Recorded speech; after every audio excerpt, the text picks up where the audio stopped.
Hey everyone, कैसे हैं आप सभी। एक बार फिर से स्वागत आपका मेरे यूट्यूब चैनल पे। आई होप यू गाइस जो है अच्छे होंगे, आप सभी अच्छे होंगे और आपके दिन भी अच्छे जा रहे होंगे। देखो, हम बात करने वाले हैं यहाँ पे Uttarakhand state nursing paramedical entrance exam 2024-25 के बारे में। तो रिज़ल्ट जो है जल्दी आ जाएगा, उसमें तो रिज़ल्ट जो है आपका अगस्त में आ जाएगा। चलो वो तो रही रिजल्ट वाली बात, तो वो आपका अगस्त में आ जाएगा। आप लोगों के कमेंट भी देखे थे, मार्क्स आप लोगों के अच्छे अच्छे आ रहे हैं, ठीक है। तो कट ऑफ से मैंने आपको ऑलरेडी बताया है पिछले साल का, और उससे पहले पिछले सालों का भी अगर आपको देखना है तो मेरी ऑलरेडी उस पर मैंने हर साल वीडियो अपलोड करी है, तो उस पर भी आप देख सकते हैं कि आपको किस रैंक पे सरकारी कॉलेज मिल रहा है, ठीक है। लेकिन जहाँ तक मैंने जितने भी कमेंट्स में देख रहा हूँ, जितने भी मार्क्स आ रहे हैं वो अच्छे मार्क्स आ रहे हैं, और उतने मार्क्स पे जो है सरकारी कॉलेज मिल जाना चाहिए। कैटेगरी सब कैटेगरी के अनुसार मैं सारे देखता हूँ, ठीक है। तो क्योंकि हर किसी का रिप्लाई कर पाना पॉसिबल नहीं है, मैंने नंबर भी शेयर किया है, आप पर्सनली जो है उस नंबर पे व्हाट्सएप पे मैसेज कर सकते हैं अगर आप लोगों को और इन्फॉर्मेशन चाहिए काउंसलिंग से लेकर, या कोई भी जानकारी चाहिए कॉलेज को लेकर, कौन सा कॉलेज अच्छा है, कौन सा बुरा है, कहाँ पे आपको एडमिशन लेना चाहिए, कहाँ का एनवायरनमेंट अच्छा है, कहाँ का एनवायरनमेंट गलत। देखो, सारी जानकारी मैं आपको वीडियो में तो नहीं दे पाऊँगा, लेकिन हाँ अगर आप मैसेज कर सकते हैं पर्सनली तो आप वहाँ पर पूछ सकते हैं जो भी। देखो, इस वीडियो में हम जो है पिछले साल की जो काउंसलिंग हुई है उस पर फोकस करने वाले हैं। यहाँ पे हम कट ऑफ्स वगैरह कुछ नहीं देखेंगे, यहाँ पे हम जो इम्पोर्टेंट्स पॉइंट होते हैं कि भाई कौन कौन से डॉक्यूमेंट चाहिए होते हैं, कितनी फ़ीस लगती है काउंसलिंग के टाइम पे, वो चीज़ें हम यहाँ पे इस वीडियो में कवर करने वाले हैं, ठीक है। तो वीडियो को पूरी ज़रूर देखना है, क्योंकि काफ़ी हेल्प मिलने वाली है इस वीडियो से आपको। जो नेक्स्ट जो है अपकमिंग काउंसलिंग होगी इस साल की 2024-25 की, काफ़ी मदद मिल जाएगी आपको इस वीडियो के थ्रू। इसमें देखो, जो ये काउंसलिंग होती है आपकी, इसमें जो नियम और शर्तें होती है, इसमें सबसे पहला रूल्स क्या है वो आपको बता रहे हैं कि जितने भी जो है नर्सिंग एंड पैरामेडिकल जो पाठ्यक्रम है उसकी जो स्टेट कोटा की जो सीटों में प्रवेश के लिए जो पाठ्यक्रम एवं कॉलेज का आवंटन Uttarakhand ANM GNM BSc nursing MSc nursing NPCC या पोस्ट बेसिक बीएससी नर्सिंग एवं बीएससी पैरामेडिकल जो एंट्रेंस एग्ज़ाम 2023 की परीक्षा परिणाम की मेरिट के आधार पर ऑनलाइन काउंसलिंग के माध्यम से, यानी कहने का मतलब है जितने भी आपके कॉलेज हैं, प्राइवेट कॉलेजों के लिए खासकर है कि जितने भी वहाँ पे स्टेट कोटा की सीटें हैं उनमें जो एडमिशन्स होंगे वो उत्तराखंड जो नर्सिंग एंड पैरामेडिकल काउंसलिंग है उसी के आधार पे यहाँ पे एडमिशन्स किए जाएंगे मेरिट के आधार पे। सेम चीज़ ये इस साल भी रहेगा, ठीक है। इसके अलावा देखो, ANM GNM BSc nursing MSc nursing NPCC post basic BSc nursing एवं बीएससी पैरामेडिकल पाठ्यक्रमों की जो स्टेट कोटे की सीटों में जो स्टेट स्तरीय जो काउंसलिंग के माध्यम से प्रवेश हेतु संबंधित अभ्यर्थी केवल उन्हीं पाठ्यक्रम या पाठ्यक्रमों हेतु आवेदन कर सकेगा जिस पाठ्यक्रमों या पाठ्यक्रमों की विशेष की राज्य स्तरीय लिखित प्रवेश परीक्षा में वह उत्तीर्ण हुआ हो। इसका मतलब ये कहने का मतलब है कि आपने जिस कोर्स को लिए एंट्रेंस एग्ज़ाम्स दिया है, जिस कोर्स से आपने एंट्रेंस एग्ज़ाम दिया है, आपका एडमिशन जो है स्टेट कोटा की जो सीटें हैं केवल उन्हीं कोर्सेज में आपका एडमिशन होगा। जैसे अगर आपने जीएनएम का एंट्रेंस एग्ज़ाम दिया है तो आपको जो एडमिशन मिलेगा वो जीएनएम में ही मिलेगा, ऐसा नहीं है कि आप बीएससी नर्सिंग वहाँ पे कर सकेंगे, ठीक है। ये कहने का मतलब है उसका। अब यहाँ पे जो ऑनलाइन काउंसलिंग के लिए जो शर्तें होती हैं, सबसे पहला है कि यहाँ पे सभी चीज़ें काउंसलिंग वगैरह जो है पूरा ऑनलाइन यहाँ पे करवाई जाती है, ठीक है। दूसरा है यहाँ पे कि जो काउंसलिंग होगी वो यूनिवर्सिटी की वेबसाइट किससे की जाती है, इसके लिए जो है आपको अलग से कोई भी कॉल लेटर्स नहीं भेजा जाता है। तीसरा है यहाँ पे कि कोई भी सूचना आपको अलग से नहीं भेजी जाती है, तो आपको वेबसाइट देखनी होती है। खैर जो है वो आप मेरे चैनल पे जुड़े हैं तो आपको रेगुलर अपडेट मेरे चैनल पे मिल जाएगी छोटी छोटी, ठीक है, उसमें आपको कोई दिक्कत नहीं है। उसके अलावा देखो, यहाँ पे जो ANM GNM BSc nursing MSc nursing NPCC या पोस्ट बेसिक बीएससी नर्सिंग या बीएससी मेडिकल पैरामेडिकल प्रवेश परीक्षा में उत्तीर्ण होने से ही अभ्यर्थी को नर्सिंग पैरामेडिकल कॉलेजों की स्टेट कोटे की सीटों पर प्रवेश का अधिकार नहीं होगा। अभ्यर्थी का चयन एवं प्रवेश संबंधित पाठ्यक्रम की प्रवेश परीक्षा में उसकी मेरिट चुने गए संस्थान के विकल्प Uttarakhand ANM GNM BSc nursing NPCC nursing MSc nursing post basic BSc nursing और बीएससी पैरामेडिकल प्रवेश परीक्षा 2023 की सूचना विवरणिकाओं में प्रकाशित एलिजिबिलिटी आरक्षण नियमों के अनुसार भी। यानी इसका मतलब ये कह रहा है कि भाई आप अगर आप जो है एंट्रेंस एग्जाम्स में क्वालिफाई हो गए हैं, कोई भी कोर्स आपने करा है एएनएम जीएनएम जिसके लिए भी एंट्रेंस एग्जाम दिया था, अगर आप एंट्रेंस एग्जाम्स में क्वालिफाई हो चुके हैं, इसका मतलब ये नहीं है कि भाई आपका एडमिशन जो है गवर्नमेंट कॉलेज में हो जाएगा या आपको स्टेट कोटा की सीट मिल जाएगी।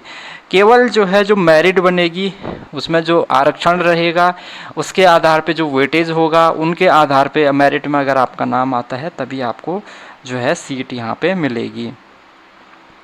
ठीक है, इसके अलावा देखो जो है आपको जो है जब काउंसलिंग होगी तो वहाँ पे आप जिस कॉलेज को चूज़ कर रहे हैं, जिस इंस्टीट्यूट को आप चूज़ कर रहे हैं उसकी चॉइस उस समय उपलब्ध राज्य कोटे की सीटों के अनुसार आपको सीट आवंटन की कार्रवाई उसी के अनुसार की जाएगी। अगला पॉइंट ये है कि जो है यहाँ पे आपको जो काउंसलिंग शुल्क है वो ऑनलाइन जमा करवाना होता है। अब देखो काउंसलिंग शुल्क कितना पड़ता है पिछले साल तक।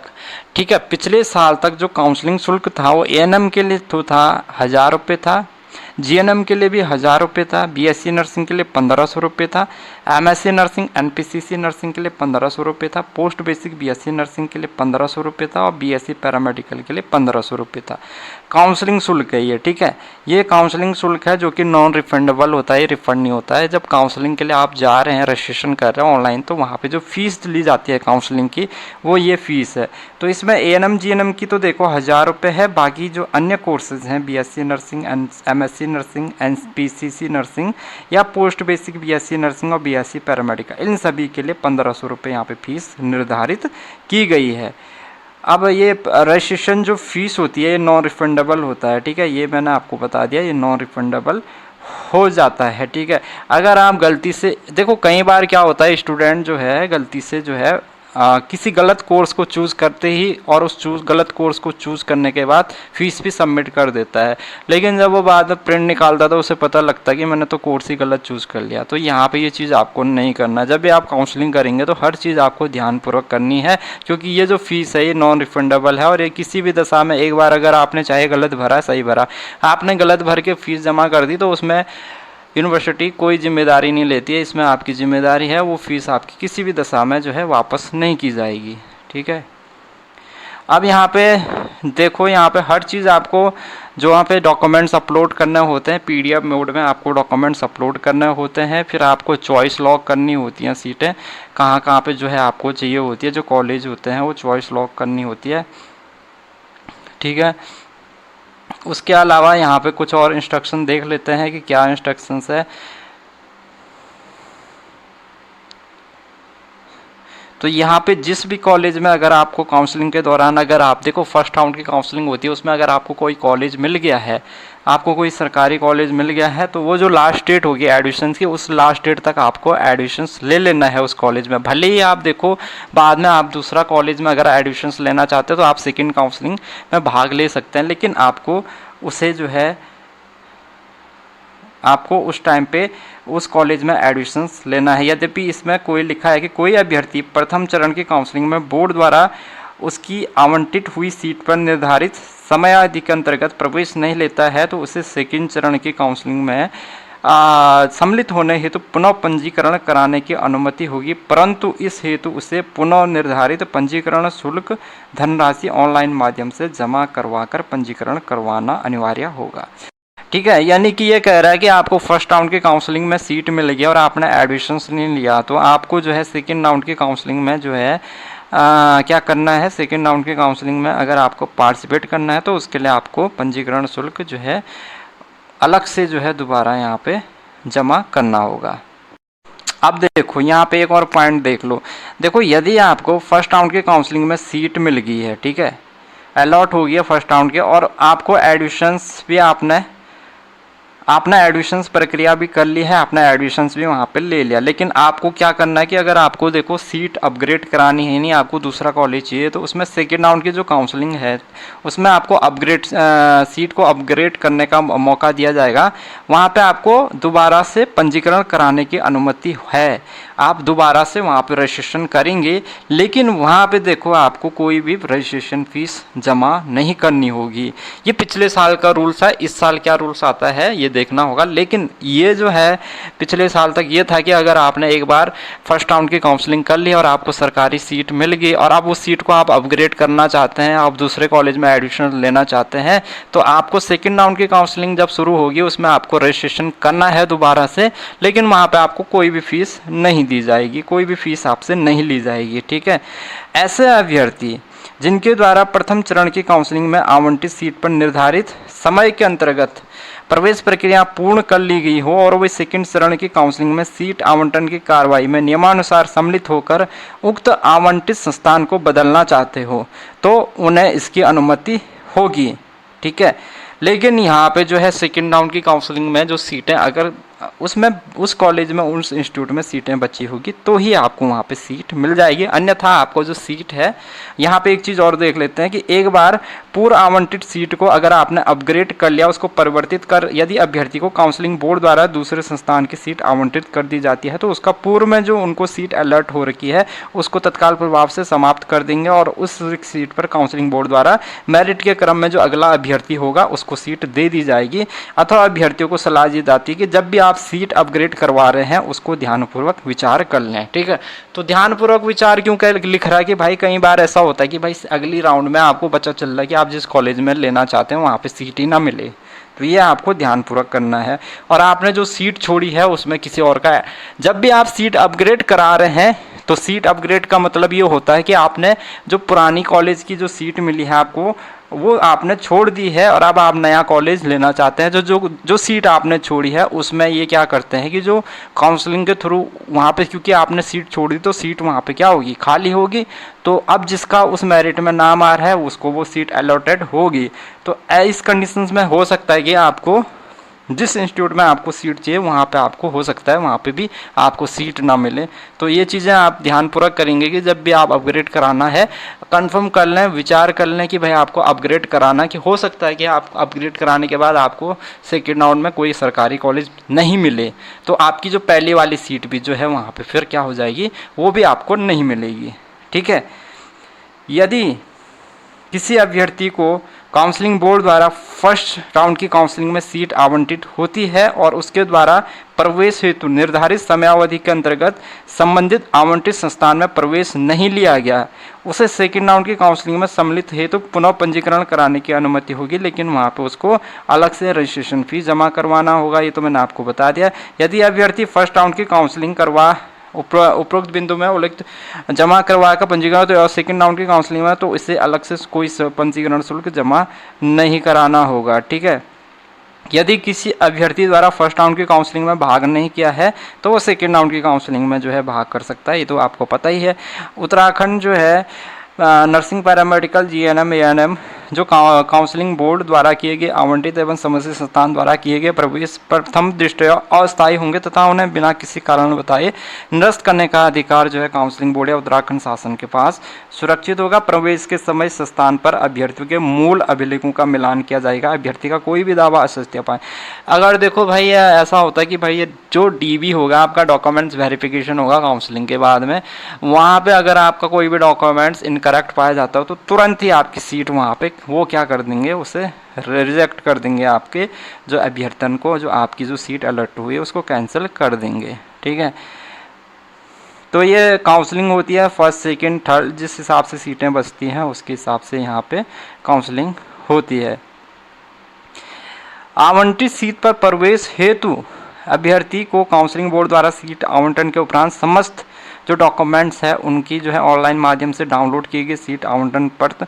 ये देखो जब आपका फाइनल हो जाता है, आप एडिशन लेने चाहते हैं तो ये जो प्राचार्य होता है जिस कॉलेज को आपको जो कॉलेज आपको अलर्टेड होगा उस कॉलेज के प्राचार्य या फिर जो नामित प्रतिनिधि है उसके सम्मुख व्यक्तिगत रूप से आपको उपस्थित होकर अपने सारे डॉक्यूमेंट्स वहाँ पे दिखाने होंगे। यहाँ पे आपको फोटो स्टेट भी आपको ले जाने होंगे।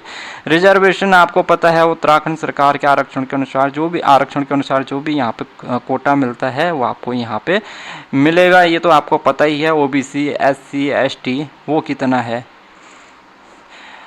अब देखो इसमें जो गवर्नमेंट एम्प्लॉय हैं तो स्टेट नर्सिंग कॉलेज जो देहरादून है उसमें पोस्ट बेसिक बीएससी नर्सिंग जो पाठ्यक्रम की जो प्रवेश हेतु जो 33 सीटें हैं वहाँ पे 33 सीटों में से 11 सीटें जो हैं रिजर्व हैं किसके लिए, चिकित्सा स्वास्थ्य विभाग उत्तराखंड में कार्यरत जो नर्सिंग कर्मचारी है उनके लिए रिजर्व है। तो 11 सीटें उनके लिए रिजर्व रहती हैं, ठीक है। तो वो पोस्ट बेसिक बीएससी नर्सिंग करना चाहते हैं क्योंकि जीएनएम करने के बाद हमारे जो हैं बहुत से सारे ऐसे कैंडिडेट हैं जो गवर्नमेंट एम्प्लॉय हैं स्टाफ नर्स के तौर पे जो है ठीक है, स्टाफ नर्स के तौर पे वो जो है सरकारी सेवाएं दे रही हैं, अपने सरकारी जो अस्पताल है उनमें अपनी सेवाएं दे रही हैं। तो उनको क्या करना होता है कि वे भी क्या पोस्ट बेसिक बीएससी नर्सिंग का कोर्स करते हैं। तो अगर वो पोस्ट बेसिक बीएससी नर्सिंग का कोर्स उनके लिए जो है 11 सीटें जो है यहाँ पे रिजर्व रहती है, ठीक है। तो उनको वहाँ पे एनओसी दिखाना होता है, तो ये आपको पता है।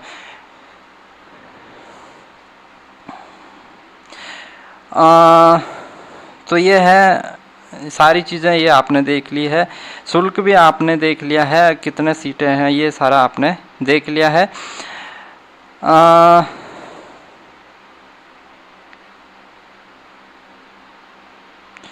बाकी इसमें नॉर्मल इंस्ट्रक्शंस हैं। अब ये है कि फीस रिफंड वाला भी देख लो। यदि कोई अभ्यर्थी काउंसलिंग बोर्ड द्वारा सीट आवंटन किए जाने के बाद आवंटित संस्थान में प्रवेशी सीट पर एडमिशंस लेकर सीट छोड़ देता है, स्वयं की इच्छानुसार सीट छोड़ने अथवा बोर्ड द्वारा आगामी काउंसलिंग चलन में अगर उसको इंस्टीट्यूट अपग्रेड होने की दशा में, तो इस दशा में संस्थान में जमा किए गए शिक्षण शुल्क में से 2000 रुपये कटौती के उपरांत से जमा। तो यहाँ पे यह है कि जैसे आपने एडमिशंस ले लिया है, आपको सीट अलॉटेड हो गई है और उसके बाद आप सीट अपग्रेड कर रहे हैं या फिर आपको सीट छोड़नी है, तो 2000 रुपये आपके वहाँ पे काटे जाते हैं, ठीक है। 2000 रुपये आपके काटे जाते हैं, जो एडमिशंस फी आप जमा कर देते हैं उसमें से 2000 रुपये की कटौती यहाँ पे की जाती है, बाकी जो है वापस की जाती है। इसके अतिरिक्त उसके द्वारा संबंधित संस्थान में उपभोग की गई सेवाओं जैसे छात्रावास, हॉस्टल हो गया, मेस के सापेक्ष वास्तविक शुल्क धनराशि की कटौती भी उसके द्वारा इस हेतु जमा शुल्क में से की जाएगी, परंतु काउंसलिंग हेतु भारतीय नर्सिंग परिषद द्वारा निर्धारित अंतिम तिथि के उपरांत सीट छोड़ने की अनुमति नहीं होगी। तो यहाँ पे ये लिखा है कि जो इंडियन नर्सिंग काउंसलिंग द्वारा जो अंतिम तिथि के बाद यहाँ पे जो होती है कि सीट अपग्रेड कराने के लिए भी एक तिथि होती है, एक डेट देते हैं कि भाई ये डेट है आपके सामने, इस तिथि तक अगर आपको सीट छोड़नी है तो आप छोड़ सकते हैं, उसके बाद आप सीट नहीं छोड़ सकते हैं। तो ये जनरल इंस्ट्रक्शन से सामान्य जो नियम शर्तें थी काउंसलिंग के लिए, ये सारी चीज़ें मैंने आपको बता दी है। सभी कोर्सेज के लिए है, इस साल भी कोई भी चेंजेस इसमें मुझे लगता नहीं होगा। अगर चेंजेस होगा तो फीस में हो सकता है कि भाई वो बढ़ा दें, बाकी कोई भी चेंजेस आपको यहाँ पे देखने को नहीं मिलेगा, ठीक है। तो ये सारी चीज़ें हैं, इनको आप अच्छे से देख लिए होंगे, पढ़ लिए होंगे, समझ गए होंगे, ठीक है। डॉक्यूमेंट्स क्या क्या चाहिए होते हैं उसके बाद तो मैं अलग से वीडियो बना दूंगा, डॉक्यूमेंट्स पे ही एक पूरी वीडियो बन जाएगी आपकी कि कौन कौन से डॉक्यूमेंट्स, क्योंकि काफ़ी सारे डॉक्यूमेंट्स होते हैं जो आपके लगते हैं नर्सिंग काउंसलिंग के समय पे, ठीक है।